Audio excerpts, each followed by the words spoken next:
평가대응을 해야 되는데, 그래서 그게 자체평가 일정 전에 이게 다 확정돼서 전체 부처에 검증 결과를 제공해 줄 수 있는지 그 부분에 대한 그 검증 시기에 대한 문제 하나랑요. 그리고 아까 그 복합투표 관련해서 스마트 K팩 이야기를 하셨는데, 그쪽에서 한번 돌려봤더니 똑같은 특허에서 스마트에서는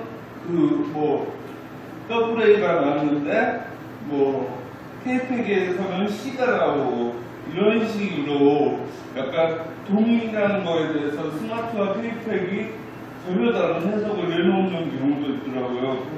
그런 경우에는 이제 전략원에서 해석을 어떻게 할 수 있는지 좀 아이디어 있으시면 말씀해 주시면 될 것 같습니다. 네. 일단 첫 번째, 이제 자체평가나 이런 거 하실 때 이제 데이터를 입수하는 이제 시기의 적절성이죠. 그러니까 지금 이제 특허청에서 특허 성과를 제공하게 되어 있는데, 작년 같은 경우는 이제 1년 차였기 때문에 저희가 1년에 한 4번 정도 발생되는 부분들을 들여서 이제 문제가 없는지, 성과가 아닌 게 있는지 이런 부분 피드백 받으면서 제공을 했었고요. 근데 이제 결국은 저희가 드릴 때 쓸 수밖에 없는 거죠, 그거는. 그래서 지금 저희가 아까 소개해드린 저희 리피스 시스템 안에 전문기관 그 기능을 저희가 부여했다고 말씀드렸던 내용이 있는데, 여기에 이제 수시 성과라고 해서 성과 지금 나와 있는 등수성과 있죠? 그거를 기간 단위로 해서 내가 원하는 형태의 그 기간을 지정을 해서 다운로드를 받게 해놨어요.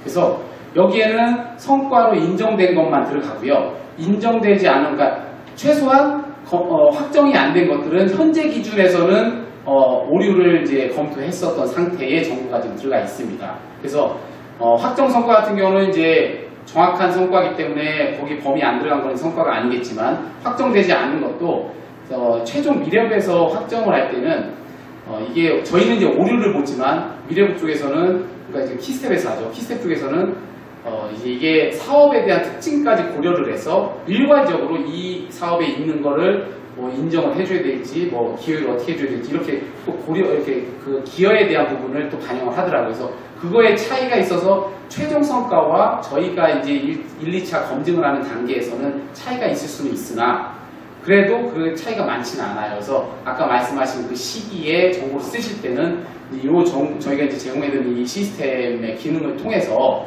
원하는 시기에 정보를 쓰실 수가 있습니다. 그래서 이거 이제 개발이 됐기 때문에 이제 내일 만에 오시게 되면 이 부분에 이제 시험이 있어요. 그래서 이제 그때 보실 수가 있으실 텐데, 내일 일정이 안 되시니까 다음번에 저희가 한번 소개를 좀 해드리겠습니다. 그리고 이제 두 번째인데요. 참 그게 애매한 부분이에요. 왜냐면 아까 마지막에 설명드렸지만 특허를 제대로 평가하려면 그 특허 한 건을 제대로 분석을 하고 가치를 매겨야 되죠. 흔히 얘기하는 가치평가죠. 근데 시간과 노력이 너무 비싸요, 그거는. 그런데 이제 빨리빨리 봐야 되잖아요. 자체평가 하실 때 시간 별로 없으시잖아요. 근데 그러다 보니까 그걸 볼 수 있는 게 뭐냐? 결국 지표인 거예요. 지표의 한계. 아까 왜 지표의 한계가 나타나냐면, 특허가 가지고 있는 고유값들이 한 50여 개가 있다고 말씀드렸죠. 그거를 시스템을 개발하는 그런 그 해당 쪽에서 중요도를 각기 달리 매겨서 그래요. 근데 결국은 지금 말씀하신 게 이제 그 시스템 간에도 문제가 있지만, 그럼 시스템에서 스마트에서도 좋게 나오고 KP에서 좋게 나왔는데 사람이 보면 진짜 좋냐? 사실 아닐 수도 있어요. 결국 사람이 다 봐야 되는데, 그걸 갖다가 시간과 어떤 여건이 부족하니까 이제 시스템 기계적으로 만들어놔서 일단 일괄적인 적용될 수 있는 패턴을 만들고 그거를 평가 지표로 만들어서 이제 쓰는 거죠. 그렇기 때문에 하나하나에 이게 맞고 틀린 거는 사실 오류는 분명히 있고요. 그것까지 가기보다는 약간 통계적으로 접근할 수 있을 때는 충분히 반영이 많이 되죠. 그리고 또 하나, 이제 아까 스마트 K팩, 이거는 제가 개발한 형태가 아니기 때문에 안에 시스템의 어떤 가중치라든지 이것까지는 모르지만, 이제 어느 기관에 갔는데 그 기관에서 재미난 걸 했어요. 그쪽 기관에 해당되는 특허 군이 있었는데 그 군이 지금 과장님 말씀하신 대로 그런 이유가 발생이 돼서 한번 해봤대요. 이 한 100여 건을 가지고 스마트 값과 K팩 값 그리고 전문가가 하나하나 다 열어서 판단을 해봤대요. 그래서 그걸 갖다가 쭉 뿌려봤더니 아까 9등급으로 나눠진다고 했죠. 그 기계적인 값들은 스마트의 상위 3등급에 들어가 있는 게 K팩에는 상위 3등급에 하나도 안 들어가 있어요. 다 중등급에 들어가 있어요. 그리고 K팩의 상위 3등급에 들어가 있는 게 스마트에 다 중등급에 들어가 있어요.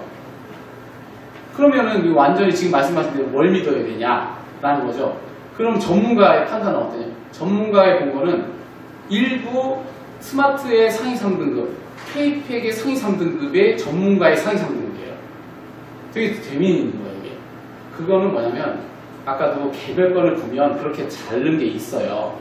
근데 그게 막사틀리다라고 볼 수는 없고, 그 중점을 뭘로 그 시스템에서 가장 중요도로 잡았냐 때문에 그 발생이 되는 건데, 그게 그러면은 완전히 잘못된 건 아니다라는 걸 말씀을 드리고 싶은 거예요. 이거 제가 분석을 해본 게 아니고, 이제 저도 그때 자리에 갔다가 그 참 재미난 걸 봐서 소개시켜 드리는 건데, 결국은 제가 아까 설명드리다가 말한 것 중에 지금은 시간이 여력이 되시면 이 지표의 어떤 값보다는 하나하나 특허의 진단을 통해서 이 특허가 진짜 이제 좋은지도 봐야 되겠지만 산업 경쟁력에 기업에서 활용할 수 있는 특허가 기술이 나온 거냐 안 나온 거냐가 바라봐야 되는 관점이 아닌가 싶어요. 근데 그건 당연히 시간과 노력이 필요하겠죠. 근데 이런 부분들이 저희 쪽에서도 이제는 필요하기 때문에 무조건 시간과 노력이 너무 많이 든다라는 거로만 갈 게 아니라 그거를 단축시키면서 할 수 있는 부분들. 그래서 지금 저희가 고민하는 건 아까 그 진단이라는 걸 할 때 활용 가능성, 질적 우수성 이런 걸 보잖아요. 이 부분과 함께 이제 개별 건에 대해서 저희가 이제 정보 R&D 성과를 다 관리를 하다 보니까 그럼 정보 R&D 성과에 대해서 저희가 다 진단을 하면 어떨까라는 이런 것까지, 그러니까 미리 하는 거죠 사실. 그런 것까지 고민을 하고 있어서 그런 형태로 약간 개별적인 특허에 대해서 시간이 좀 안 되는 건 어쩔 수 없지만 시간이 되는 것들은 진단해야 된다라는 개인적인 생각을 합니다. 네, 뭐 사업관리 측면에서도 제가 이제 사업관리를 해봤을 때 미래부 등에서 이제 뭐 사업과 관련된 또 특히 이제 특허와 관련된 질적인 성과 지표를 요구할 때가 있는데 그럴 때 이제 우리 홍동기 부장님 말씀하신 청구항 수라거나 아니면 피인용도, 저는 특허에도 피인용도가 있다는 걸 처음 알았거든요. 그런 지표들을 활용해가지고 좀 더 전문적인 성과 보고서를 쓸 수 있지 않을까라는 생각이 들고 있습니다. 혹시 더 질문이 있으시면 한 개 정도 받고 마무리하도록 하겠습니다. 아니면 팀장님 마무리 멘트 해주시겠어요? 네, 센터장님 다른 회의 때문에 가셔서 제가 간단히 제가 마무리하기 전에 그 발표해 주신 국장님한테 박수.